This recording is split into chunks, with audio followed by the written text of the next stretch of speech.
sabitan ng paa rito. So, walang pakinabang to. Kaya bibili na tayo ng bago. Damn. Oh. Yeah! Kaya tayo yan. Pag ito naubusan ng gasolina, 1 bar na lang oh. Hindi kasi ito napapagasolinahan dahil hindi naman natin ginagamit. Tulak ka talaga. Doon ka mapapractice na makapaglakad. Iba pa rin yung parang may kotse ka lang. Parang dalawa lang. Pang dalawa lang tayo. City lang, di ba? Huwag na natin ibenta. Pwede naman. Doon na lang siya sa bahay. Kaso pag doon na siya sa bahay, dumating yung surpresa natin. Wala tayong parking. Magkano na papagas natin? 500 lang? 1,000? 1,000. Ang yaman Ang yabang, tapos wala pala tayong pang gasolina. Kuya, 1,000 lang kuya. Diesel.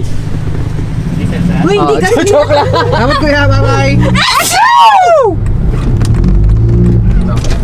Sir, good afternoon, sir. Afternoon. Maaari pa natin buksan trunk for Ay, security check. Ay, tanga. Nabuksan ko yung ng gasolina.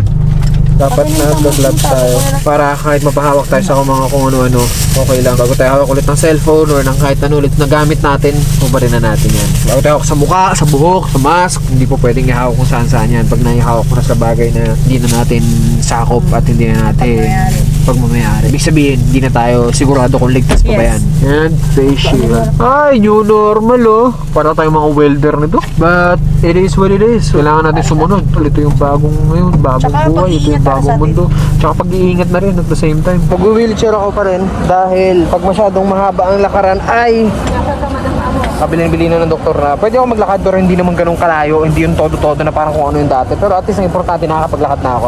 Pasok kami sa loob. Ooh, okay, palit na ng tagatulak, palabas na kami.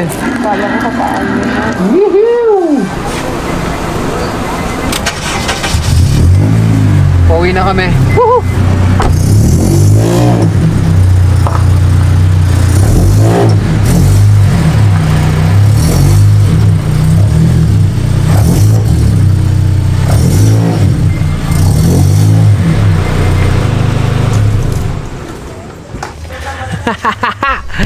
As you can see, I can walk now. Dati, hindi talaga po pwede maglakad. Kailangan talaga ng saklay. Malaking bagay na sa akin to ngayon. Kahit naka-boots pa ako, next year pa daw ako po pwedeng maglakad ng walang boots. Mas importante na nakakalakad ka na ngayon kaysa sa nakasaklay pa rin. Medyo napapagod pa rin ako, medyo masakit pa rin sa paa. Pero okay lang, importante nakakalayo ako ng ganito.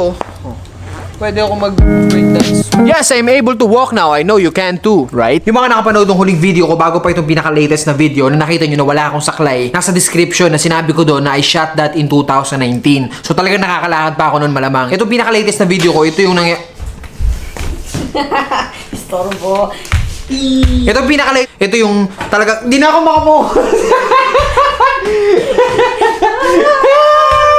Ito na, dumating na yung araw na pwede ko nang hindi gamitin talaga to. Pero pag nandito ako sa bahay, pag hindi ko suot yung boots ko, which is ito, kailangan ko pa rin gamitin ito dahil hindi ko pa rin pwedeng iapak yung paa ko ng walang gamit na boots. Kakailanganin ko pa rin to. Pero pag nasa labas, hindi ko na siya kailangan. Pwede na ako maligo ng dagat, pwede na ako maligo ng ilog. Malaking bagay na para sa akin yun. Okay na ako doon. Kaysa naman, di ba, ito yung magiging paa mo. Pwede ka dumulas anytime. Yeah, kung nag-boots ako nung motocross day na yun, eh di sana hindi ako naka-boots ngayon. Ngayon, pati sa bahay, kailangan ko mag-boots. But it's all good in the hood, man. It's part of life. You know how it is. Kung hindi ka makaharap ng motocross, hindi mo kailangan ng boots. Dahil sa kakulitan mo, forever ka ngayon may boots. Forever may boots, grabe ka Hindi, naman. bakit? Remember siya, forever ka may boots. Oo, pero hindi ko susutin forever. Grabe ka naman Hindi nga, magsalita. hindi naman siya ko sa suot mo. Hindi. O bakit? Sige, kanino yan? Pag natapos mo na yung gamitin. Sa akin pa rin nga, Oh, pero di- hindi ko sa'yo pa rin. nasuot. Sabi mo, forever ka may boots eh. May boots. Oo nga, Bakit? eh, di pwede ko Pag naman nawala na yan ibenta sa'yo, eh. di wala ng boots.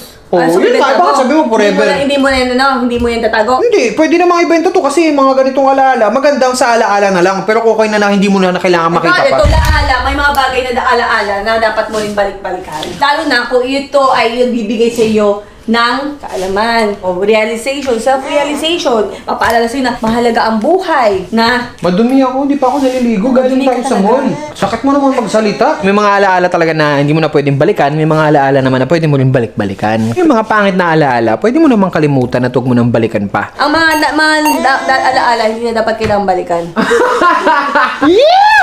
Yung kwento kasi talaga nun, pumunta lang kami sa doktor no isang araw kasi para ipa-check up lang yung paa ko. Pagdating namin doon sa ospital, in-x-ray yung paa ko, and then pagdating namin doon sa kanya, nandun yung x-ray sa kanya, nakita niya na pagpasok namin, wala man lang kahit anong sabi-sabi. Ang una niya kagad sinabi sa akin, tingin ko kailangan na nating iapak yung paa mo. Sige nga, maglakad ka na. Panoorin nyo. Lakad. Yun! Oh my God!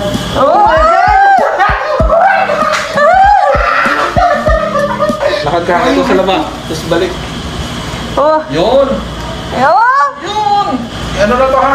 Wala na to ha? Ano ka? Huwag mo na papagamitin. Ganun lang kabilis yun. Lakad agad. Tiwala daw agad ako sa paa ko. Nag-aalangan lang daw ako nun dahil syempre sa tagal kong hindi naglakad tsaka yung feeling na meron ka talagang screw sa paa. Kaya medyo nag-alangan din ako nung una. Pero ngayon medyo okay naman na ako. Masakit lang din siya pag sobrang tagal ko na siyang inaapak, nilalakad. Ngayon medyo nalalaman ko na yung pinaka-limit ko lang talaga kung saan lang ako pwede maglakad. Sa totoo lang, di ko in-expect na mapapabilis na ganito. Sobrang effective talaga ng pagdadasal natin mga tol. Proven in